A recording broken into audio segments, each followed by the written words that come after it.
hello there, Sir from 17 once again. This is my Dawn of Dreams hard no damage walkthrough.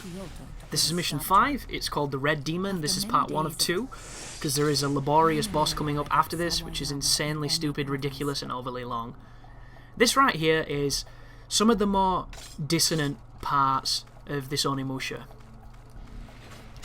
So, the main tenet for why I didn't cover the Berserk game outside of the bosses was because the level design in that game is almost anti-level design. It is so bad, it's as if it hasn't been designed. And what I mean by this is, if you play a Dynasty Warriors game, you are witnessing better level design. And if you've played a Dynasty Warriors game, you know that ain't saying much. Hyrule Warriors 2015. Everyone's excited for that one. Fucking drunk idiots. Onimusha level design is elegant. It's an interesting mix of traversal, combat, puzzle solving.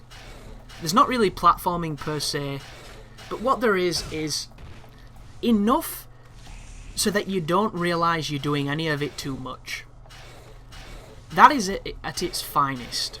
However, there are instances in this game where it strays from that path into this is kind of shit.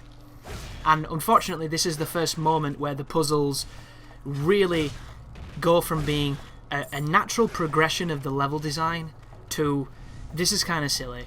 It's not entirely clear, and it's a lot of back and forth, trial and error. So you'll notice that this walkway has a series of doors. Some doors have a red pattern over them, some doors have a blue pattern over them.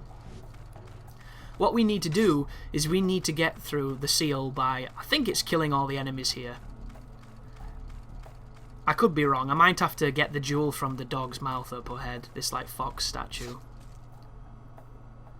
Yeah, it is. So what we do is we get the red pearl, or the red pear, I couldn't read what it said. And that is going to remove all the red force fields. So what we have to do is we have to go into these rooms. We have to remove the pearl from the left fox so that we can get a pearl from the right fox. And it's a sequence of moving through these rooms in a specific order, which I don't know, so I'm just going to go through them randomly and hope for the best and examine shit. And what it will do is, there's obviously a desired pattern, a desired path. I'm not too good at finding that desired path, so this takes me a little bit longer than it might take you if you understand it. So you're just running around swapping pearls in foxes' mouths to get the white ones, to open doors, to open the door at the end of this corridor. And that is literally all it is. The enemies in these rooms are all uninteresting. They're these big armoured dudes, which take too long to kill. The cool thing is, a lot of it is optional. You don't have to do this fight right now. I just decided to do it because I'm an idiot. And I actually thought you had to kill them, so, you know, go figure. Which you don't. But there are only a few parts of this game where the level design does this, and every other area feels really fun and really interesting and natural, you know. You're picking up keys, you're picking up mechanisms to lower drawbridges, you're stepping on platforms and swapping between characters to go on levers and go on paths, and it's all simple, but it's fun, because it's not too much, it's just enough. And then whenever you're not doing that, you're fighting, so it's this nice juxtaposition. There's also the puzzle boxes, which you've just seen. I used to hate the puzzle boxes as a kid because they get really hard, and I had no patience as a child. I've got more patience now, and I appreciate them a lot more, so I'm actually growing to enjoy them, but there are some that are devilishly, fiendishly evil and difficult to do. And I might get to the point where I trim them out. I might keep them in for the people who need that help. Not that there's anybody really wanting this guide. I'm not too sure what I have planned with that. But yeah, this guy takes a while. As soon as you expose him though, you can do a critical to his core. The only problem here is if you stand anywhere close to him, when he dies, he blows up and it is unblockable and does massive damage. And it's unfair too, because if you're in the middle of an Isen and you land on the other side of him, the game gives you control just as the explosion goes off, and you will take mandatory damage. So be very careful when it comes to them. Never finish them, never stab them when they're down. You'll just get exploded on. It's really bad. But this is literally just go in the 4 rooms, examine the statues until you get 6 of the white pearls, and then you're good to go. So, I'm going to use this opportunity to speak about some other things. Ooh, that enemy just there. You see that? They are the easiest enemy on this game to Isen, because when they run in a straight line and they cannot change their course. And any moment of that run, they are susceptible to a critical. So if you attack them, it will count as an Isen, and you can chain Isens from them. So if you ever see the horseman, know it is a free chain. All you need to do is pull them where you want to be, get out of their way, and attack them. They're such a fun and easy counter method. But this level has a boss coming up. It's another giant Genma bug. This one is probably the worst. When I first got here on my original playthrough, it took me like an hour to kill this thing, because I did not have an upgraded weapon. I didn't even know how to upgrade at that point, I don't think, because it had been a while since I played Onimusha and I never thought to try. Like, it was just the worst. The absolute pits. And he has so much life. The pattern is you get 2 opportunities to attack him, and it's not for very long. It's just... it really is some of the worst boss design I've ever seen. And it doesn't make any sense, because some boss design in this game is really fun. Like, I guess it could be something similar in the older Onimushas, because the bosses in these games, for me, but this might just be the younger version of me speaking when I remember this, they seemed like the type of bosses where you had to take damage. Like, some of them were... You were in rooms that weren't really big enough to house the fights, and the bosses seemed to have really grandiose moves that would either hit a ton of areas or be stuff that maybe I wasn't smart enough to think to block at the time. Like, I remember Nobunaga Oda from the second game, the final boss of the second game. Jesus Christ, man. That thing used to give me nightmares, just how difficult he was. And I do honestly think my strategy at the time was to just bash X, hold my breath, you know, straighten my spine in anticipation, stick my tongue out and just hope and pray that I won. And I did. But it wasn't graceful, obviously, and I assume even at that time I must have wondered, you know.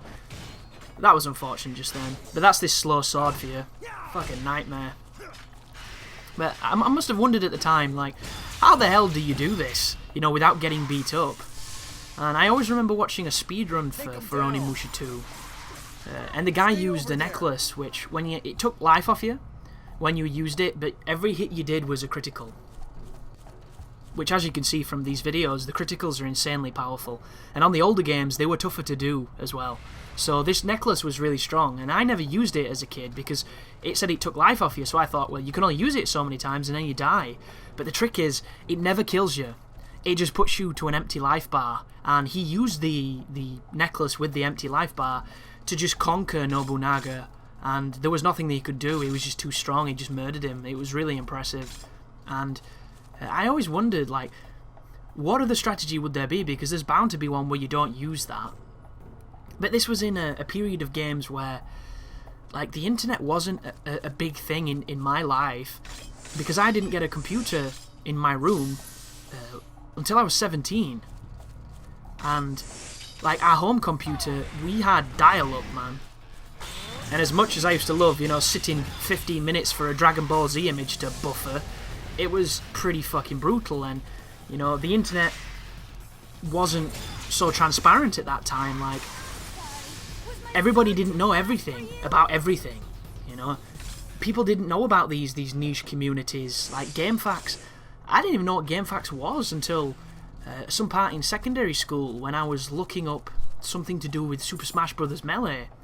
And I went to that site. I just clicked on it from a search engine, probably like fucking Ask Jeeves or something daft. And it brought up this GameFAQ place, and then I searched for other games, and they had these facts that people had written. And I got really into that. I thought it was a super cool place, and I learned a lot of stuff that other players had experienced. And that was really the first time I'd even come across other people's abilities with games outside of my circle of friends and their circle of friends. So, like, you didn't have what you have now. Like, now, if you're stuck on a game, you can search anywhere and you will learn everything. Like, it's all already been figured out. It's all already been done. There's always someone who's, recorded something insanely great, or who's better than you, who's explained it better than anyone you know could. And it's there. It's available. But back when I was playing those games, that wasn't so. Like, when you got stuck, you were stuck. And you either did it, or you didn't play that game. And it's an experience that makes me sound old, but I know a lot of people will remember. A lot of people will probably remember that equivalent of the generation before, some of the older folks. And it's just, you can't imagine the difference. Like, I only got one game a year for my birthday, and then at Christmas, depending on what I got there. And that did change as the industry shifted. But when you don't have a lot of stuff to play, you play whatever you do have a lot, and then at that point you're reliant on your friends for trading and things like that. So if you got stuck, it was the end of the world. Like, you would play the beginning parts up to where you were stuck so many times and get so good at that part, but you could never get past it. And I'm sure if you go to GameFAQs now on Onimusha 2, there's probably a lot of strategies there and a lot of interesting stuff. But I bet you anything they show their age. Because one thing I've noticed when you look up the older stuff, if the guide is as old as the game, the strategies in it are dated. A lot of them will be on normal, and they'll be from a person who played it once, liked it, and wanted to write about it. So the strategies will oftentimes be beat this boss by attacking its life to 0, or some shit like that. Like, the guide for this is a fantastic example. I'm not trying to slander anybody's work here, but to me, not a guide. Like, when it says, this boss is pretty tough, but you shouldn't have too much trouble with it, good luck. Not a guide, folks. And I'm making a mistake here. It's not a guide for this game on GameFAQs. It's the guide for the Berserk game I was playing. And it's... like, this boss is so easy, there's nothing worth writing. Well, I'm sorry, dude. I died a ton of times. You obviously weren't playing on Expert. We had a fucking life bar and half your HUD missing and any idea what the controls were. Like, I suppose it opens up just that. The holes in guides, the holes in walkthroughs, the conflicting, the cognitive dissonance that people can have over what guides are, what walkthroughs are. This dichotomy of usefulness versus uselessness. Because what somebody thinks is useful and helpful, to some people isn't. Like, I was listening to a walkthrough the other day who was basically saying that, guides that aren't on the hardest difficulty are shit. Because they don't help. They're not worth anything, because easy and normal these days is so easy and normal that it takes no effort to play or to win. And there's a part of me that really agrees with that. There's also a part of me that realises that difficulty is so subjective and gaming is changing the fundamentals of what traditional difficulty is, that it's not true. Because there will always be somebody who needs help. There will always be somebody who's not as good as someone else. And even if it doesn't help you, and 90% of the people that you know, it will help someone. But, if it's the internet, it'll also piss somebody off, and there'll be somebody there just to hate for the sake of hating. But this is the first boss of this level. That right there is me showing you how frustrated I am with this fight. This is someone we're going to be recruiting called Tenkai. This is meant to be Samanosuke Akechi, I think his name is, who is the boss, the beast, the awesome, that is the protagonist in Onimusha 1 and 3. He is Onimusha, he is, the Oni clan's greatest hero. And he doesn't fight back. What the hell was the point in that? Dude doesn't even swing. Funny thing, in the walkthrough that I was reading for this, apparently in his fight he attacks you.